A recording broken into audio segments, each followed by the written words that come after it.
responsible for the death and disease of billions of people around the world over the past century. Billions.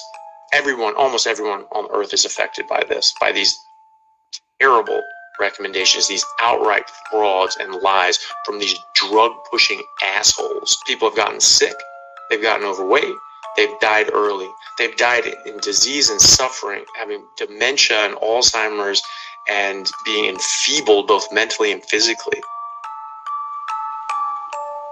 Cholesterol was never the problem. It was a scapegoat by the sugar companies. You know, that's their words, not mine.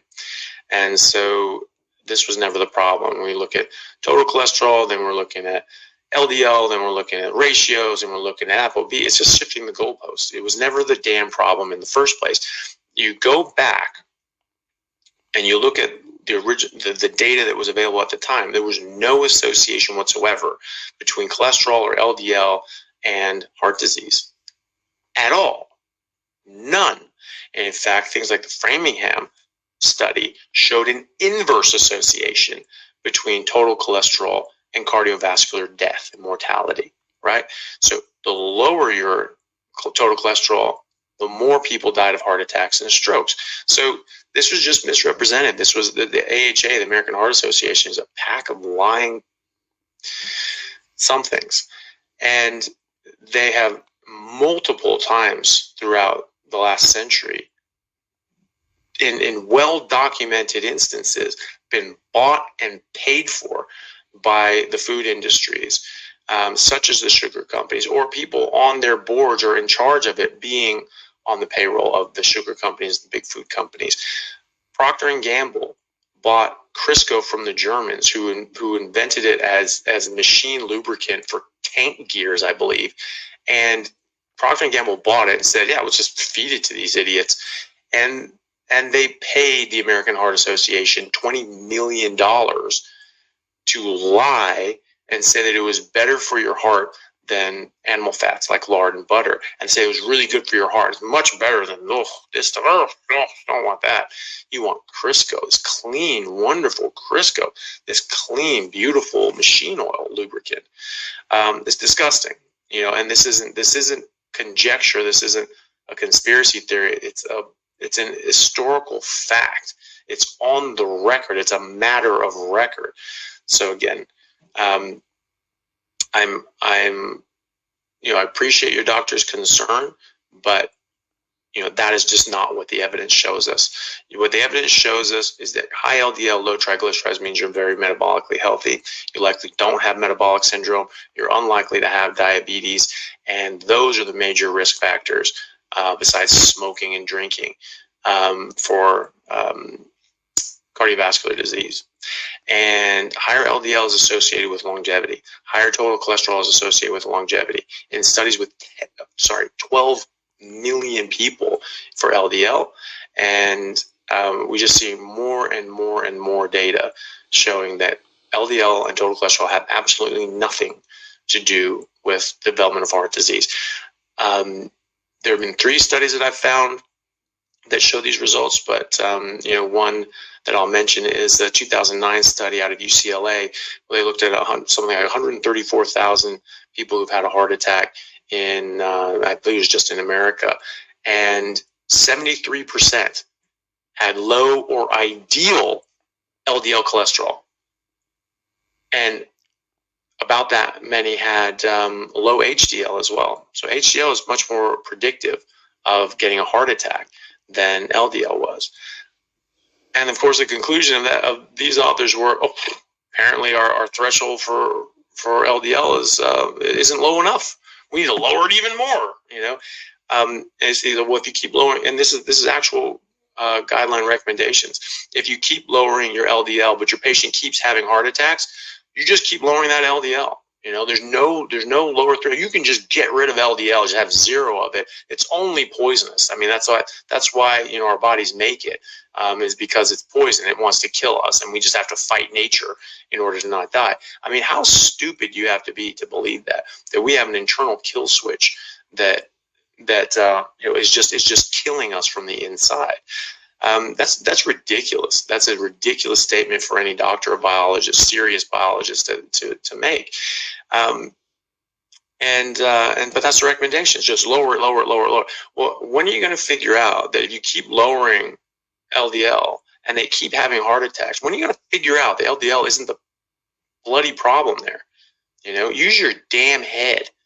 But the problem is that people don't, because they're brainwashed. We've been absolutely indoctrinated for a long time, and that includes, and I'm talking about doctors have been indoctrinated by the drug companies for a long time, and everyone else as a consequence of that indoctrination. So, think about it this way: we've had genetically the same. So, population genetics. If people study population genetics, you'll understand that if you have a percentage of alleles, genes in a population, regardless of how that population grows or shrinks, expands or shrinks, that you will have that same percentage of alleles in the population, unless there's some mass, genocide and die-off, an extinction event, or a mass migration of people coming in. You'll keep that percentage. So right now, we have the same percentage of people that have familial hypercholesterolemia worldwide that we did in the 1800s. The first death from heart attack confirmed on autopsy in America was in 1912. There wasn't a single case throughout American history or the colonies before that. 1912 was the first one. I've been able to find exactly 8 case reports of people dying from a heart attack in all of Europe throughout the entire 18th century. I'm sure there are more, but if that were the most popular killer, we were eating more meat in the 1800s than we were in the early 1900s, because vegetarianism started getting pushed really hard in the 1800s because of the puritanical movement and the temperance movements, because they thought that women especially shouldn't eat meat because it gives them carnal desires. You eat of the flesh, you'll think of the flesh, and no, can't have that. Can't have people reproducing and being healthy and fertile. No, we need to suppress that. And so the idea was, if you were a virtuous person, you would go vegetarian to suppress your sexual urges. In any experiment, any model, and any observation in nature, when animals stop being interested in mating and reproduction, they are sick. There is something wrong. And that's what we're reproducing. That's what they were intentionally reproducing. And you see the meat consumption sort of going down throughout the 1800s, probably as a consequence of this sentiment that you need to eat a vegetarian diet in order to suppress your sexual urges. That's certainly what the Seventh-day Adventists believe, and then they codified that in religious doctrine by saying God said it, and then that spread out from there. And now you have, the consequences of that with Dr. Kellogg's and all the cereal companies that came up as a consequence of Dr. Kellogg's and Sanitarium Foods. The Seventh-day Adventists like Sanitarium Foods, who are the major influencers of nutritional studies, dietetics, the curriculums, and the studies that are being put out. So, this just goes crazy. But again, we're eating more meat in the 1800s. There's exactly 8 deaths from heart attacks in the literature. There's exactly 1 that I can find in the 1700s. With the same exact percentage of people have familial hypercholesterolemia in the 1800s and 1700s and before as we do right now, when this is the #1 killer in the world. So if there's just LDL equals death, why wasn't anyone dying then? And if you say, oh, well, we just didn't notice it, you're retarded, right? We saw 8 of them, so people did know what to look for. Read a textbook from the medical textbook from the 1800s. They are insanely detailed. William Osler's textbook, my great-grandfather was a doctor, he graduated from Columbia, as the youngest ever graduate from Columbia Medical School to date. He was 20 years old when he graduated Columbia Medical School, top of his class. He has William Osler's textbook, and it's that big. I have it at my family's home in America.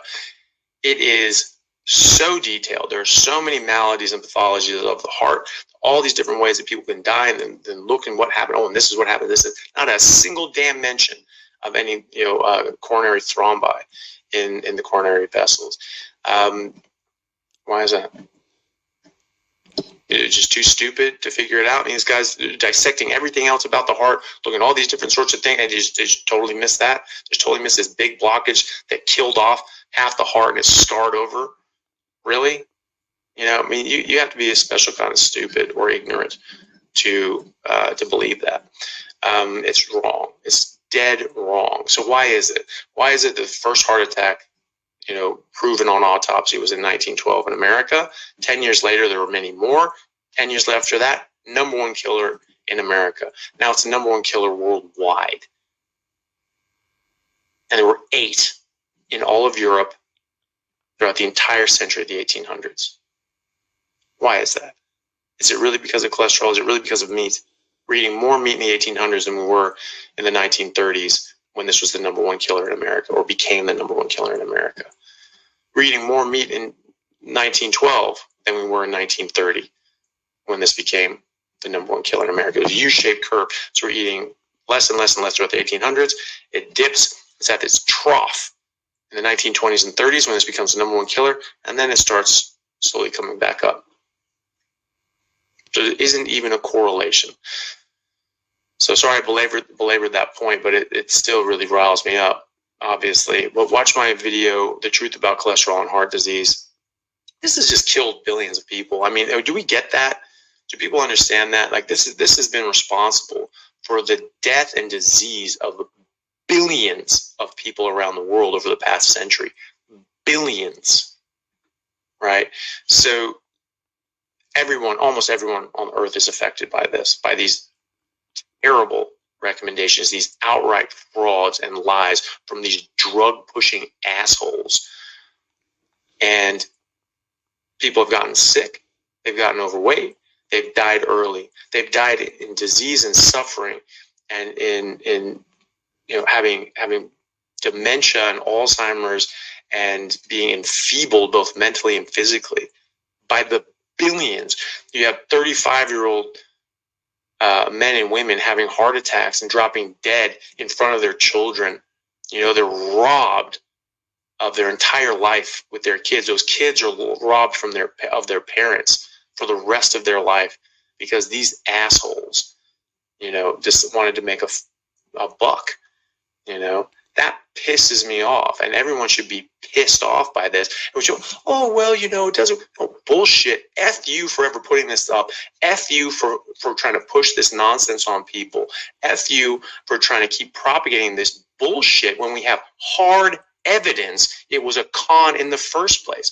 So people like Dr. Allo and these other assholes who just push this sort of shit, probably because they're getting paid off. They just want to try to make a name for themselves because they're just desperate to try to be popular. Like, I'm sorry you didn't have friends in school, but Jesus Christ, don't take it out on the rest of us. Like, no one is benefiting by the nonsense that these people say. People are getting hurt and they are suffering and they are dying by the billions because of this garbage that people have been spewing out there. And it is just time that this just dies. And we just stop doing that and just be like, oh, but cholesterol is like, F off. That was a scam. Not talking about it. And I think that's what I'm going to start doing, is just be like, look, watch my video on it. It's a scam. Don't worry about it, because it's a scam. It is a scam. And we just, the only reason that this is still alive is because we are keeping it alive by even entertaining the discussion. So, oh, but you have to do this. That's bullshit. You're wrong. We're not talking about that. Read a goddamn book. This was just, they made it up. They made it up to push their product and to protect their product. It's crap. Moving on with our lives. And that's what we should.